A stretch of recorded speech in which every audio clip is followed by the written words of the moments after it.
Hi മക്കളെ, 6ാം ക്ലാസ്സിലെ attraction and repulsion അല്ലെങ്കിൽ ആകർഷിക്കും വികർഷിക്കും എന്ന ചാപ്റ്ററിലെ 7ാമത്തെ ചാപ്റ്ററിലെ കുറച്ച് പ്രധാനപ്പെട്ട പോയിന്റ്സ് മക്കൾക്ക് പറഞ്ഞു തരാനാണ് ഇപ്പോൾ സാറ് വന്നിട്ടുള്ളത്. ശ്രദ്ധിച്ചു നോക്കണേ, സിമ്പിൾ ആയിട്ടുള്ള കുറച്ച് പോയിന്റ്സ് ആണ്. കാന്തത്തിനെ കുറിച്ചല്ലേ നമ്മൾ ആ ചാപ്റ്റർ പറഞ്ഞത്? എന്തിനെ കുറിച്ച്? കാന്തത്തിനെ കുറിച്ച് അല്ലേ? കാന്തം എന്താണ്? കാന്തം ആകർഷിക്കുന്നവരെയും കാന്തം ആകർഷിക്കാത്തവയുണ്ട് അല്ലേ? അവ നമ്മൾ എന്തൊക്കെ പറഞ്ഞ് നമ്മൾ ക്ലാസിഫൈ ചെയ്യുക പ്രധാനമായിട്ടും അല്ലേ? എന്താ പറയാ, കാന്തിക വസ്തുക്കൾ അല്ലെങ്കിൽ അകാന്തിക വസ്തുക്കൾ എന്ന് പറയാം അല്ലെ? മാഗ്നറ്റിക് സബ്സ്റ്റൻസ് അല്ലെങ്കിൽ നോൺ മാഗ്നറ്റിക് സബ്സ്റ്റൻസ്. എളുപ്പല്ലേ അതിനെ ഡിഫറൻഷിയേറ്റ് ചെയ്യാൻ? എന്താ ഭയങ്കര എളുപ്പമാണ്. കാരണം എന്താ, കാന്തം ആകർഷിക്കുന്ന വസ്തുക്കൾ അല്ലെ? ആകർഷിക്കുന്ന വസ്തുക്കളാണ് എന്ത്? കാന്തം ആകർഷിക്കുന്ന സബ്സ്റ്റൻസ്. അട്രാക്റ്റഡ് ബൈ മാഗ്നറ്റ് ആണ് എന്ത്? മാഗ്നറ്റിക് സബ്സ്റ്റൻസ് അല്ലെങ്കിൽ കാന്തിക വസ്തുക്കൾ. അപ്പൊ എളുപ്പമാണ് നേരെ ഡിഫറൻസ് ചെയ്ത്. എന്താണ് അകാന്തിക വസ്തുക്കൾ? നോൺ മാഗ്നറ്റിക് സബ്സ്റ്റൻസ് എന്ന് പറഞ്ഞാൽ എന്താണ്? നോട്ട് അട്രാക്റ്റഡ് ബൈ മാഗ്നറ്റ് അല്ലെങ്കിൽ കാന്തം ആകർഷിക്കാത്തവയാണ് നമ്മൾ എന്ത് പറയാ? അകാന്തിക വസ്തുക്കൾ അല്ലെങ്കിൽ നോൺ മാഗ്നറ്റിക് സബ്സ്റ്റൻസസ് എന്ന് പറയാം. ഓക്കെ, അങ്ങനെ ഉണ്ടല്ലോ. അപ്പൊ അങ്ങനെ കാന്തിക വസ്തുക്കളെന്നും അകാന്തിക വസ്തുക്കളെന്നും കാന്തത്തിനെ ഡിപ്പെൻഡ് ചെയ്തിട്ട് നമുക്ക് വസ്തുക്കളെ രണ്ടായിട്ട് എന്ത് ചെയ്യാൻ പറ്റും? ക്ലാസിഫൈ തരംതിരിക്കാൻ നമുക്ക് എന്ത് ചെയ്യും പറ്റും.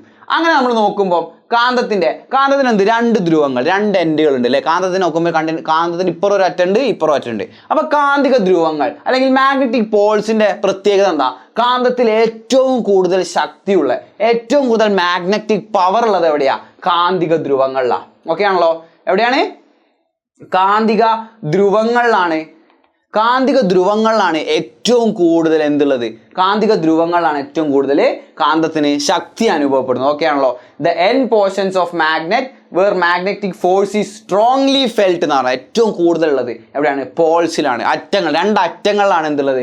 രണ്ടറ്റങ്ങളാണ് ഏറ്റവും കൂടുതൽ മാഗ്നറ്റിക് പവർ ഉള്ളത് കേട്ടോ, മാഗ്നറ്റിക് ശക്തി ഉള്ളത്. അപ്പൊ നോക്കുക, അവിടെ ഒരു കാന്തം തൂക്കിയിട്ടിരിക്കുന്നു. ഒരു കയറിൽ ചിത്രത്തിലുള്ള പോലെ കാന്തം തൂക്കിയിട്ട് കഴിഞ്ഞാൽ അത് ഏതൊക്കെ എൻഡിലേക്കായിരിക്കും, ഏതൊക്കെ ദിശയിലേക്കായിരിക്കും തിരിഞ്ഞിരിക്കുക എന്ന് നോക്കിക്കഴിഞ്ഞാൽ സ്വതന്ത്രമായി കെട്ടിത്തൂക്കിയ കാന്തങ്ങൾ, സ്വന്തം ഒരു കാന്തത്തിന് ഇങ്ങനെ കെട്ടിത്തൂക്കിയിട്ടിരിക്കുകയാണെങ്കിൽ അതിലെന്താണ്? തെക്കു വടക്ക് ദിശയിലായിരിക്കും. അവിടെ നോർത്ത് സൗത്തിലായിരിക്കും എന്ത്? ഒരെൻഡ് നോർത്ത് സൗത്ത്. കാന്തത്തിന് മനസ്സിലായല്ലോ? നോർത്ത് സൗത്തിലായിരിക്കും എപ്പോഴും കാന്തം എന്ത് ചെയ്യുക? തൂങ്ങി കിടക്കുക. എങ്ങനെ? നമ്മൾ ബലം പ്രയോഗിക്കരുത്. ഒരു കയറിൽ വെറുതെ തൂക്കിയിട്ടാൽ എപ്പോഴും നോർത്ത് സൗത്തിലായിരിക്കും, നോർത്ത് സൗത്ത് ഡയറക്ഷനിൽ അല്ലെങ്കിൽ തെക്ക് വടക്ക് ദിശയിലായിരിക്കും എന്ത് ചെയ്യുക? കാന്തം സ്ഥിതി ചെയ്യുക. ഓക്കെ ആണല്ലോ? അപ്പൊ നോക്കടാ, ഒരു 3 എക്സാമ്പിൾ ടെക്സ്റ്റ് ബുക്കിൽ തന്നു അല്ലേ? ഇവിടെ എന്നും എസും നോർത്തും സൗത്തും അടുത്താണുള്ളത്. ഇവിടെ നോർത്തും ആണ് അടുത്തുള്ളത്. ഇവിടെ സൗത്തും ആണ് അടുത്തുള്ളത്. ഇതിൽ ഏതൊക്കെ കാന്തങ്ങളായിരിക്കും തമ്മിൽ അടുക്കുക അല്ലെങ്കിൽ തമ്മിൽ ഒട്ടുക, ആകർഷിക്കുക? ഏതൊക്കെ കാന്തങ്ങൾ തമ്മിൽ അട്രാക്ട് ചെയ്യും? ഏതൊക്കെ കാന്തങ്ങൾ തമ്മിൽ റിപ്പൽ ചെയ്യും? നോക്ക്, ഏതൊക്കെ ആകർഷിക്കുക? എന്നും എസും തമ്മിൽ എന്താ ചെയ്യുക? അടുക്കൂലേ? യെസ്, മക്കൾ ചിന്തിച്ചാൽ എന്താ? റെഡിയാ. എന്താണ്? അടുക്കുകയാണ് ചെയ്യുക. എന്താണ്? അട്രാക്ട് ചെയ്യാണ് ചെയ്യുക. എന്നാൽ എന്നും അടുത്തുള്ളതും നോർത്തും അടുത്തുള്ളതും അതേപോലെ സൗത്തും എസും അടുത്തുള്ള എന്താ ചെയ്യുക? റിപ്പൽ ചെയ്യുക. എന്താ ചെയ്യുക? വികർഷിക്കുക ചെയ്യുക. അവരെന്ത് ചെയ്യില്ല? തമ്മിൽ ഒട്ടിപ്പിടിക്കില്ല. ഓക്കെ ആണല്ലോ? അപ്പൊ അതിനെ കുറിച്ച് എന്താ പറയുക? കാന്തത്തിന്റെ ഒരേ തരം ധ്രുവങ്ങളെ സജാതീയ ധ്രുവങ്ങൾ. എന്നും എന്താണ്? സജാതീയ ധ്രുവങ്ങളാണ്. എസും എന്താണ്? സജാതീയ ധ്രുവങ്ങളാണ്. ഓക്കെ ആണല്ലോ? എന്നും വ്യത്യസ്ത തരം ധ്രുവങ്ങളെ വിജാതീയ ധ്രുവങ്ങൾ. എന്താ പറയുന്നത്? Unlike poles. സജാതീയമാണെങ്കിൽ ലൈക്ക് പോൾസ് ആണ്, അൺലൈക്ക് പോൾസ് എന്നും പറയും അല്ലേ? അപ്പൊ സജാതീയ ധ്രുവങ്ങൾ എന്താ ചെയ്യുക? Like poles in magnet repel. ഒരേപോലത്തത് എന്നും വന്നാൽ നമ്മൾ എന്ത് പറഞ്ഞു? നേരത്തെ പറഞ്ഞു റിപ്പൽ ചെയ്യും, വികർഷിക്കും എന്ന് പറഞ്ഞു അല്ലെ?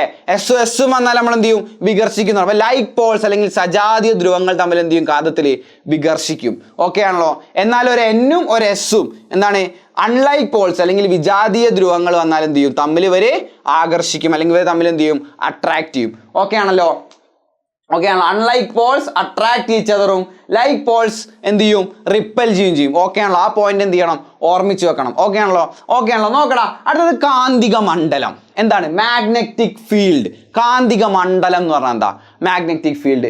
കാന്തത്തിന് ചുറ്റും കാന്തിക ശക്തി അനുഭവപ്പെടും. കാന്തത്തിന് ചുറ്റും എന്ത് ചെയ്യും? കാന്തത്തിന് ചുറ്റും ഒരു മാഗ്നറ്റിക് ഫീൽഡ് ഉണ്ടാവും. ആ സ്ഥലത്ത് ഒരു മേഖലയിലായിരിക്കും കാന്തത്തിന്റെ ശക്തി. ഇപ്പൊ ഒരു കാന്തം ഇങ്ങനെ വെച്ചു, ഒരു ഇരുമ്പ് ഇങ്ങനെ കുറച്ച് ദൂരെയൊക്കെ കൊണ്ടുവച്ചാൽ ചിലപ്പോൾ എന്ത് ചെയ്യില്ല? അട്രാക്ട് ചെയ്യില്ല. പക്ഷെ വന്ന് ഏതെങ്കിലും ഒരു പെർട്ടിക്കുലർ സ്ഥലത്തെത്തുന്ന മുതൽ എന്ത് ചെയ്യും? കാന്തം ആ ഇരുമ്പിന്റെ മുകളിലേക്ക് എന്ത് ചെയ്യും? ബലം പ്രയോഗിക്കാൻ തുടങ്ങും അല്ലെ? അപ്പൊ ആ കാന്തത്തിന് ചുറ്റും ഏതൊക്കെയോ സ്ഥലത്ത് എന്ത് ചെയ്യുന്നുണ്ട്? കുറച്ച് കാന്തത്തിന്റെ ശക്തി മാക്സിമം അവിടെ വരെ എത്തുള്ളൂ. അതിന് നമ്മൾ പറയാം കാന്തത്തിന് ചുറ്റും കാന്തിക ശക്തി അനുഭവപ്പെടുന്ന മേഖലയെ, അത്ര ഏരിയ നമ്മൾ എന്ത് പറയും? കാന്തിക മണ്ഡലം എന്ന് പറയും അല്ലെ? Region around the magnet where the force of the magnet is felt. അത്രയും സ്ഥലങ്ങൾ ഒരു കാന്തം അവിടെ വെച്ച് കഴിഞ്ഞാൽ ഇത്രയും ഭാഗത്ത് എന്ത് ചെയ്യുന്നു, നമുക്ക് കാന്തിക ശക്തി അനുഭവപ്പെടുന്നു. ആ മേഖലേനെ, ആ ഫീൽഡിനാണ് നമ്മൾ എന്ത് പറയുക, മാഗ്നറ്റിക് ഫീൽഡ് അല്ലെങ്കിൽ കാന്തിക മണ്ഡലം എന്ന് പറയാം. ഓക്കെ ആണല്ലോ, കാന്തിക മണ്ഡലവും ഓക്കെ ആണെന്ന് വിചാരിക്കുന്നത്. അപ്പോൾ ഈ പോയിന്റുകളൊക്കെ എന്ത് ചെയ്യണം മക്കള്, പരീക്ഷയ്ക്ക് പോകുന്നതിന് മുന്നേ ഒന്ന് നോക്കി വെച്ചിട്ട് പോകണം. ഏതൊക്കെ പോൾസ് ആണ്, ഏതൊക്കെ ധ്രുവങ്ങൾ തമ്മിലാണ് അട്രാക്ട് ചെയ്യുക, ഏതൊക്കെ തമ്മിലാണ് റിപ്പൽ ചെയ്യുക. ഓക്കെ, അത് എങ്ങനെ ഒരു ഫ്രീലി ടൈ ചെയ്ത് വെച്ച് അല്ലെങ്കിൽ സ്വതന്ത്രമായി തൂക്കിയിട്ട ഒരു കാന്തം ഏതൊക്കെ തെക്ക് വടക്ക് ദിശയിൽ, നോർത്ത് സൗത്ത് ഡയറക്ഷനിലായിരിക്കും എന്ത് ചെയ്യുക, തൂങ്ങി കിടക്കുക എന്നുള്ള കാര്യങ്ങളൊക്കെ എന്ത് ചെയ്യണം മക്കളെ, ഓർമ്മിച്ച് വെക്കണം. ഓക്കെ ആണല്ലോ മക്കളെ, ഓക്കെ ആണെന്ന് വിചാരിക്കുന്നു. ബൈ.